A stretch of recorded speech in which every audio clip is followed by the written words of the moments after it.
आज हमारे इंडिया के जितने भी बड़े यूट्यूबर्स हैं, ये कब से हम भारतीय इंडियन ऑडियंस को चूना लगा रहे हैं, क्योंकि अब ये खुद को यूट्यूबर से ज्यादा शाक समझने लग गए हैं और हम सबको ये लोग चूतिया। एक बच्चा प्लेटफॉर्म से नीचे गिर गया पटरियों पे, एक ट्रेन आके उसको कुचल के चली। जो 2000 रुपए मेरे वसूल हुए ना यार। कभी देखी है माँ से निकलने के बाद Watch your parents every day for the rest of your life.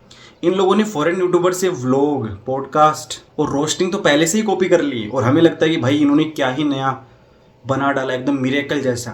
बल्कि अब उनके बिजनेस भी कॉपी करने लग गए हैं। बस फर्क यही है कि मेड इन इंडिया करके हम इंडियंस ऑडियंस को चिपका रहे हैं और हमें लग रहा है कि इन्होंने कोई नया ही इन्वेंशन कर दी है। इनको बताओ कि हर कोई अमन थोड़ी ना होता है जो चाइना से माल ला के उसको यहाँ पर उसको बोट क्रिएट कर दें, उसमें भी काफ़ी दिमाग लगता है। तो आज हम ऐसे ही कुछ इंडियन यूट्यूबर्स हैं, उनकी पोल खोलने वाले हैं, उनके बिजनेस की कि वो कितना बड़ा स्कैम चला है। सबसे पहले है श्रलोक श्रीवास्तव, जिसे हम टेक बर्नर कहते हैं, जिसके यूट्यूब पर 12 मिलियन से ज्यादा सब्सक्राइबर हैं और बंदे ने अच्छा काम किया। पहले 2019 में इन्होंने पहली कंपनी खोली अपनी लेयर्स की प्राइवेट लिमिटेड के नाम से। और ऐसा नहीं है कि दुनिया में कभी इससे पहले कोई कंपनी खुली ही नहीं है। 2013 में डी ब्रांड नाम से कोई कंपनी है जो लेयर्स की पहले ही ये कंपनी खोल चुके हैं 2013 में। भाई साहब ने वहां से कॉपी किया और 2019 में यहाँ आपने चिपका डाला। लेकिन ये भाई साहब अपने साथ वालों को लगता भूल गए हैं। इनके साथ वाले ही एम्प्लॉई इन पर हैरेसमेंट्स का या फिर जो फेवरेटिज्म का ये इन पे आरोप लगे रहते हैं। और मुझे इन आपके जो शो कॉल्ड फेवरेट यूट्यूबर्स है ना, इन पे बोलने का कोई शौक नहीं है। मेरे पास प्रूफ है और मैंने बहुत से लोगों के ऐसे कमेंट्स देखे हैं जहां पर इन लोगों से साफ साफ अपनी पोल खुल रही है। चर्चा में तो ये अपनी एक स्मार्ट वॉच एनार्क लेयर्स स्मार्ट वॉच नाम से एक वॉच लॉन्च की थी। इन्होंने भाई साहब ने जगह जगह कैंपेन किया इसके जाके कि दुनिया की, भारत की पहली ऐसी रेवोल्यूशनरी वॉच। लेकिन बाद में पता चला कि ये चाइनीज ब्रांड की एक सस्ती थोड़ी महंगी कॉपी है, जहाँ चाइना से ये माल को इंपोर्ट करते हैं और यहाँ पर उसकी प्राइस को 2 से 3 गुना बढ़ा के यहाँ पर बेच डालते हैं। आप भी अगर थोड़ा सा सर्च करोगे आपको पता चलेगा कि चाइना की कोई एक एपेक्स नाम की कंपनी है, उस कंपनी की ये डुप्लीकेट कॉपी है। और अगर सच्चे मायनों में बोलूँ तो अगर बुरा ना माने तो ये एक दलाल जैसा काम कर रहे हैं, बीच में अपना कट रख रहे हैं और माल बेच रहे हैं, फ़ायदा उठा रहे हैं अपने यूट्यूबर्स का। यूट्यूब फैन फॉलोइंग तो है ही, तो फिर पैसों की तो कोई कमी वैसे भी नहीं है भाई साहब के पास। और इनकी इस वॉच पर रोहित राज गुप्ता ने एक वीडियो भी बनाया था, लेकिन क्या है कि पैसों की पावर के सामने रोहित राज गुप्ता की वीडियो को डिलीट करवा दिया। आप खुद जाके यूट्यूब पर सर्च कर सकते हो, रोहित राज गुप्ता के नाम से कोई एक चैनल है। रोहित राज गुप्ता ने इन पे वीडियो बनाया था, लेकिन भाई ने पैसे के दम पे उसको भी हटा दिया। पर एट द एंड क्या फर्क पड़ता है, पैसे तो ये लोग कमा ही रहे हैं, क्योंकि bad publicity is a good publicity. क्यों वालिस भाई? बहन पैसा बर्बाद बहन।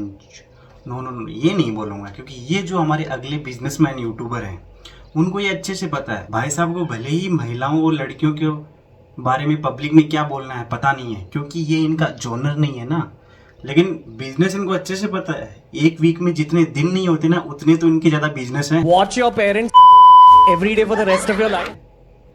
वो आगे बोल गया, पढ़ लेता हूँ। Monk enterprises, bear bicep enterprises, समझ गया ना किसकी बात कर रहा हूँ? रणवीर अलाहाबादिया। पॉडकास्ट, इन सबसे मिला के करीबन 100 करोड़ से ज़्यादा कमा लेते हैं हम साल के।